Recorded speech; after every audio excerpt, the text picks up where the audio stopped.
ये सिंगनौर के रहने वाले हैं, गुड़जी इलाके में। और यहाँ पर मकान बना करके नवलगढ़ में कृषि उपज मंडी के सामने तो सरकारी कर्मचारी है, नवलगढ़ में पोस्टेड है। और ये शराब के नशे का आदी है। तो रात को किसी बात को लेकर के इनके आपस में तनातनी हुई और उस पर उसने जो नमस्कार, इस समय की बड़ी खबर झुंझुनू जिले के नवलगढ़ तहसील से निकल के आ रही है और खबर है रात करीब 12 बजे की।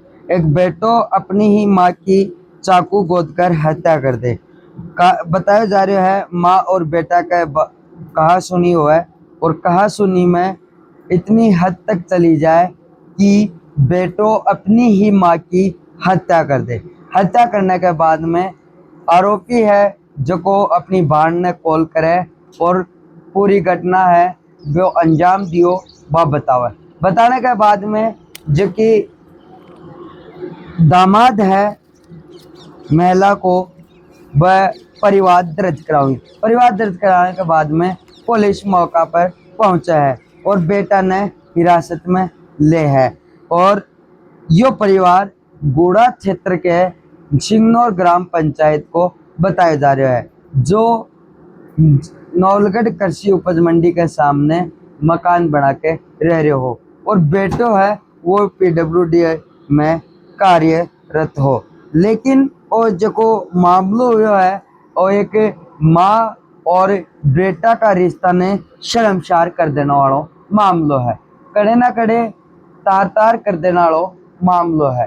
क्योंकि एक बेटो और एक माँ पर वार, तो जी प्रशासन नवलगढ़ प्रशासन से जी वार्ता हुई है, वो वार्ता ने भी था सुनाने को प्रयास करा।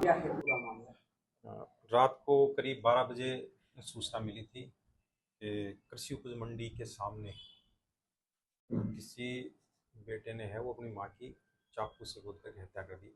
इस पे है वो रात का जो गश्त का जाब्ता था और मैं भी पहले हॉस्पिटल पहुंचे तो वहाँ पर डॉक्टर साहब से बात की तो मृतका है प्रभाती देवी, वाइफ ऑफ स्वर्गीय शीश राम जी, और रहने वाले मूलतः ये सिंगनौर के रहने वाले हैं, गुड़जी इलाके में।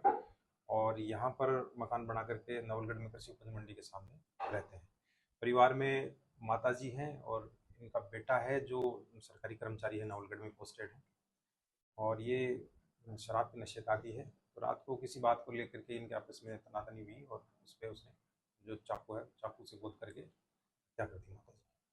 गृह क्लेश था या क्या, कोई इस तरह के क्या कारण रहा सर? जानकारी में आया है कि जो है आरोपी है इसकी पत्नी से भी मनमुटाव चल रहा है और पत्नी भी फिर चली जाती है, कभी वापस आ जाती है। एक 5 साल का बच्चा है और पत्नी परिवार में इस तरह से है और ये शराब पीने का आदी है। सर मौके पर घर में और कौन कौन थे?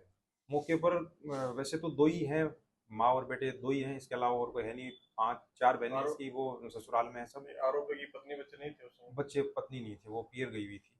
और दोनों माँ बेटे ही थे? माँ बेटे ही थे। और उसके बाद में सूचना इनके जो दामाद है मृतका के उनको मिली, वो और मृतका के जो भाई के लड़के भतीजे हैं वो दुर्जनपुरा के और बेरी गांव के रहने वाले हैं, तो उन्होंने आकर के इसको संभाला और वही हॉस्पिटल लेके गए, वहाँ से सूचना मिली थी। हाँ, अभी सबको सूचित कर दिया गया है कंट्रोल रूम के माध्यम से, तो FSL और MOB मौके पर आएंगे। ऐसा भी सुनने में आया कि इसने खुद ही अपनी बहन को फोन किया वहाँ माँ को मार। हाँ, जानकारी में तो ऐसा आया है, जैसे रिपोर्ट दर्ज कराई है परिवादी ने। परिवादी शिव कुमार हैं जो मृतका के दामाद हैं, उन्होंने रात को रिपोर्ट दर्ज करा दी। मुकदमा प्रकरण पंजीबद्ध हो गया है और आगे अब इन्वेस्टिगेशन होगा, सब चीज़ें पोस्टमार्टम भी करवाया जाएगा और पोस्टमार्टम के बाद में FSL का विजिट करा करके वहाँ पर एविडेंस जो कलेक्ट किया जाएगा। तो इतना विभत्स ये क्राइम किया है, तो ये क्या कोई इस तरह की मानसिक रूप से इस तरह से अभी या क्या? अभी तो ये प्रारंभिक की जानकारी है, उसके बाद में जैसे जैसे इन्वेस्टिगेशन आगे बढ़ेगा तो पूरी चीज़ों को पता चलेगा। धन्यवाद।